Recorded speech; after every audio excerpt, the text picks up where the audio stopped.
پہلے سے زیادہ اپنی ٹرمز جو ہیں وہ ڈکٹیٹ کر سکتے ہیں. کچھ اور بھی پوائنٹس ہیں ان کو لے کے میں آگے چلوں گا. یہ جو صورتحال ہے نجم الدین شیخ صاحب آپ بتا رہے تھے ٹریڈ کا, آپ کو کیا لگتا ہے کہ جس قسم کا پریشر چینی ہندوستان پہ ڈال رہے ہیں پچھلے 20 دن سے, کیا ہندوستان پیچھے ہٹے گا یا ہندوستان وہیں کھڑا رہے گا جو آپ کے کہہ رہے ہیں؟ جو جن صاحب نے ہمیں بتایا کہ بارڈر انسٹالیشنز بنائی جا رہی ہیں, سڑکیں بنائی جا رہی ہیں, ایئر سٹرپس بنائے جا رہے ہیں ایک ڈسپیوٹڈ ٹیریٹری میں. اور کل ہم نے دیکھا کہ انڈین ملٹری کی جب ہندوستان کے وزیر اعظم نریندر مودی کے ساتھ ملاقات ہوئی تو جو اخبارات میں چھپا ہے ہندوستان میں وہ یہ ہے کہ ہندوستان بالکل پیچھے نہیں ہٹے گا. آپ کا کیا انالیسس؟ اس میں پیچھے ہٹنے کا سوال نہیں ہے. اس میں سوال یہ ہے کہ لائن آف ایکچوئل کنٹرول پہ کس طرف چلنے کا امکان ہے, اور چین کی کیا جو پوزیشن ہے وہ جسٹیفائڈ ہے on the basis of the past اور از اٹ ناٹ. اب میری نظر میں یہ سارا معاملہ جو ہے اس کا ایک لارجر کانٹیکسٹ ہے. اچھا, وہ لارجر کانٹیکسٹ یہ ہے کہ اس وقت ہندوستان نے اپنے ایک اگریمنٹ کی ہے روس کے ساتھ کہ وہ S-400 خریدیں گے, اور اس پہ امریکہ کی طرف سے سینکشنز لگنے کا امکان ہونا چاہیے, کیونکہ انہوں نے کہہ دیا ہے کہ صاحب اگر کسی نے اس قسم کی چیز خریدی تو یا روس کے ساتھ اس قسم کی اگریمنٹ کی تو پھر ہماری دوسری اگریمنٹس جو ہیں ہم ملٹری کولیبوریشن کو کم کرنا ہمارے لیے ضروری ہوگا. وہ چاہ رہے ہیں کہ اس سے ہمیں ایگزیمپشن ملے. اس وقت یہ کیسے فٹ ہوگا بارڈر ڈسپیوٹ میں, یہ جو تناظر آپ دے رہے ہیں؟ دیکھیے میں آپ کو کہہ رہا ہوں کہ اس کو لارجر کانٹیکس میں دیکھنا ہے کہ یہ چین کے ساتھ صرف نہیں ہے. اس کا بڑا کانٹیکس یہ ہے کہ چین اور امریکہ کا رشتہ کس نوعیت کا ہے, اور اس میں کردار کس نوعیت کا ہندوستان پلے کر سکتا ہے. اب یہ لوگ کہیں گے کہ یہ اب میں ذرا اس کو کھینچ رہا ہوں, میں کھینچ رہا نہیں ہوں. یہ اس میں کانٹیکس جو ہے وہ ایک بہت ضروری ہے کہ اس کا اثر کس نوعیت کا پڑے گا ہندوستان اور پاکستان کے سلسلے میں. اچھا, ہندوستان اور امریکہ کے سلسلے میں. امریکہ ایک چیز چاہتا ہے, امریکہ چاہتا ہے کہ ہندوستان ان کے ساتھ کھڑا رہے اور ہندوستان ایک بلوک بنے چین کے خلاف. ٹھیک ہے. اچھا, اسی پوائنٹ پہ مجھے ذرا جنرل صاحب کو لانے دیں. جنرل صاحب, امریکہ کی مغرب کی خواہش تو بہت رہی گزشتہ 15-20 برس میں 9/11 کے بعد سے کہ ہندوستان ایک دیو کی طرح ایک جن کی طرح کھڑا ہو جائے چین کے مقابلے میں, لیکن جو پچھلے 20 دن سے جو کچھ ہو رہا ہے اس کے بعد تو یہ لگ رہا ہے کہ ہندوستان میں تو اتنی سخت ہے ہی نہیں. جس طرح سے چینی دھکا مار رہے ہیں ہندوستانیوں کو, ہندوستانی دھکا کھا رہے ہیں, اس سے تو نہیں لگ رہا کہ ابھی ہندوستان میں کوئی اتنی سخت ہے. یہ ٹھیک ہے کہ ہندوستان میں سخت نہیں, اور آپ نے دیکھا کہ 5 مئی کو یہ انکرشن ہوئی اور اس کے بعد سے آج دن تک کوئی ایسا بیان, پہلے تو بیان کوئی آیا ہی نہیں تھا. اب انہوں نے جس کا آپ نے حوالہ دیا, کہا کہ جناب ہم 1 انچ بھی پیچھے نہیں ہٹیں گے. بھائی تیرے پیچھے ہٹنے کا تو قصہ ہی نہیں ہے, قصہ تو آگے جانے کا, ان کو نکالنے کا, اس کی بات نہیں کر رہے, تو وہ تو ان سے ہوگا نہیں. اب چیز یہ ہے کہ اس میں جہاں تک سی پیک کو سٹال کرنے کا چکر تھا, یا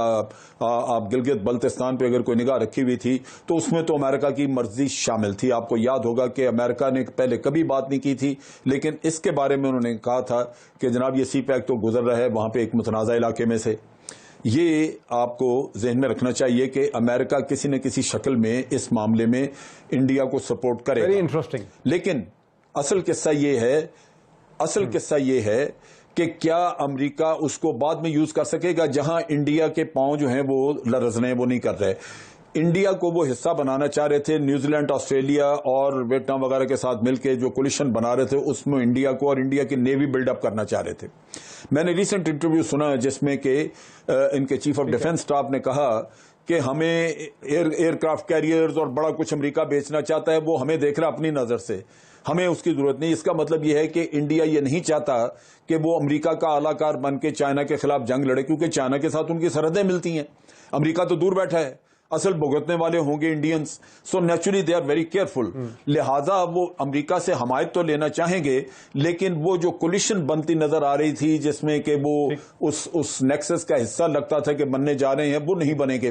دوسری طرف یہ ہے کہ پاکستان کو چونکہ رشیا کی حمایت ملنی شروع ہو گئی، تھوڑا سا پیچھے آپ کو لاؤں صاحب، کیا آپ یہ کہہ رہے ہیں کہ کیا آپ یہ بھی کہہ رہے ہیں کہ ہندوستان کی طرف سے، کیا آپ جان صاحب یہ بھی کہہ رہے ہیں کہ ہندوستان کی طرف سے جو ایک جارحانہ ایگریسو سٹینڈ تھا سی پیک کی طرف، گلگت بلتستان کی طرف، تو چین کے اس ایکشن سے چین نے انڈائریکٹلی ہندوستان کی ملٹری اسٹیبلشمنٹ کو اور پولیٹیکل اسٹیبلشمنٹ کو ایک پیغام بھی دیا ہے کہ hands off Gilgit Baltistan and CPEC? یہ اس کے ساتھ ڈاکٹر صاحب جو بڑا اہم کام انہوں نے کیا ہے، بڑا اہم کام کیا ہے، وہ یہ ہے کہ انڈیا اگر طاقت سے نکال نہیں سکتا، ایریا کو کنٹیسٹ کر رہا ہے، تو اس کے پاس ایک ہی آپشن تھی کہ وہ جائے یونائٹڈ نیشن میں۔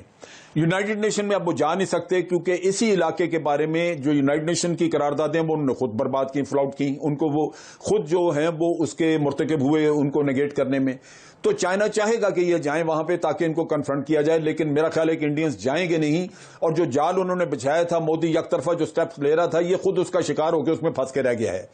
جنگ لڑ نہیں سکیں گے، یونائٹڈ نیشن استعمال نہیں کر سکیں گے، زبانی کلامی بات چیت ہوگی اور چائنا یہاں سے نکلے گا نہیں۔ بریک میں لے لوں جنرل صاحب، پھر شیخ صاحب سے یہ سمجھ، پاکستان کے ایکس فارن سیکرٹری ہمارے ساتھ ہیں ندیم الدین شیخ صاحب، پھر ان سے سمجھتے ہیں کہ آخر ہندوستان اب اپنے آپ کو اس قسم کی ہیوملیشن سے نکالے گا کیسے آفٹر دا بریک۔ ناظرین ویلکم بیک، پاکستان کے ایکس فارن سیکرٹری جناب نجم الدین شیخ صاحب میرے ساتھ ہیں۔ ہم ہندوستان اور چین کے درمیان جو اس وقت ایک عجیب و غریب قسم کا اسٹینڈ آف ہے، جس میں کہ ہندوستان پہ شدید دباؤ بڑھا رہی ہے چین کی فوج، اس کے حوالے سے بات کریں۔ شیخ صاحب، آپ واقف ہوں گے، ہندوستان کی ایکس فارن سیکرٹری مس نرپما راؤ نے ایک سیریز آف ٹویٹس کیے ہیں جس میں انہوں نے یہ کہا کہ چونکہ ہم نے ایسا انفراسٹرکچر بنانا شروع کر دیا کہ ہم چینی پوزیشنز کے قریب چلے گئے ہیں، ڈیپ ہم نے پینیٹریشن کر دی ہے، تو چینی جو ہیں وہ اس کی وجہ سے رد عمل کر رہے ہیں، اور جو ایک اسپرٹ آف کوآپریشن ایگزسٹ کرتا تھا راجیو گاندھی کی میٹنگ کے ساتھ، جب چین کے ساتھ انہوں نے میٹنگز کی تھیں 1988 میں، وہ اسپرٹ آف کوآپریشن کو نریندر مودی کی حکومت نے اس وقت تباہ کر دیا جب وہ امریکہ کے زیادہ قریب چلے گئے، خاص کر کے لیمووا 2016 میں جو ملٹری کوآپریشن کا اسٹریٹجک ایگریمنٹ جو ہے وہ سائن کیا ہے امریکہ کے ساتھ۔ اور پروفیسر سمت گنگولی کا جو پیس آف فارن پالیسی میں جس کا ٹائٹل ہے why we should worry about China and India's border skirmishes, اس کا کنکلوژن انہوں نے یہ کیا ہے کہ اب چین اس دباؤ کو بڑھاتا رہے گا۔ تو آپ کیا سمجھتے ہیں کہ اب ہندوستان اس صورتحال سے نکلے گا کیسے؟ دیکھیے، اس میں نکلنے کا طریقہ ان کے پاس یہی ہے کہ ذرا سا بیک آف کرنا پڑے گا۔ یہ ان کے پاس کوئی اور چارہ نہیں ہے، کیونکہ جس قسم کی چیز وہ کرنا چاہ رہے ہیں اس کی ان کو نہ نقشوں کے مطابق نہ اور چیز کے مطابق ان کو یہ حق بنتا ہے۔ تو اب مسئلہ یہ ہے کہ آپ نے ایک پوزیشن لی ہے جس میں آپ نے سمجھا کہ اگر چین ہم سے رشتہ بڑھانے کی کوشش کر رہے ہیں تو ہم ادھر اپنے طور پہ اپنے ایڈوانٹیجز کر سکتے ہیں۔ اور اب چین نے یہ فیصلہ کر لیا ہے کہ ہندوستان نے اپنے آپ کو امریکہ کے ساتھ اس حد تک باندھ لیا ہے کہ اس پہ ہمیں لچک دکھانے کی ضرورت نہیں ہے۔ میں لارجر پکچر پہ اس وجہ سے فوکس کر رہا ہوں کیونکہ مجھے لگتا ہے کہ چینیوں کے لیے یہ اہم ہے کہ ہم نے ان سے کہا تھا کہ بھائی آپ اگر سی پی ای سی پہ آپ کو مسئلہ ہے تو ہم سی پی ای سی کا ایک اور روٹ بھی بنا سکتے ہیں جو کہ آپ کے روٹ کے مطابق ہو، جو آپ کے انڈین آکوپائڈ کشمیر کے سلسلے میں ہو۔ انہوں نے ان کو دہرایا ہے کہ صاحب ہماری جو اگریمنٹ ہے پاکستان کے ساتھ اس ہمارے بارڈر کے سلسلے میں، ہم نے اس میں کہا ہوا ہے کہ this is dependent on the final solution, کہ جو بھی سلیوشن ہوگی کشمیر کی ڈسپیوٹڈ ٹیریٹری کے سلسلے میں، اگر وہ وہی ہے جو کہ ہم نے جو کیا گیا ہے تو ٹھیک، نہیں تو we can revise it in accordance with whatever is the decision with regard to Kashmir۔ لیکن شیخ صاحب کیا کوئی اور روٹ بھی ہو سکتا تھا سی پیک کا؟ کیونکہ ظاہر ہے سی پیک کو چین سے جڑنا ہے تو گلگت بلتستان سے گزرنا ہے، تو اس کے علاوہ کوئی اور آلٹرنیٹ روٹ بھی ہو سکتا تھا؟ نہیں بھائی، وہ انہوں نے تو کہا تھا، چینی سفیر جو تھے انہوں نے کہا تھا کہ اگر آپ چاہیں تو ہم آئیو کے یعنی انڈین آکوپائڈ کشمیر میں سے بھی راستہ نکال سکتے ہیں۔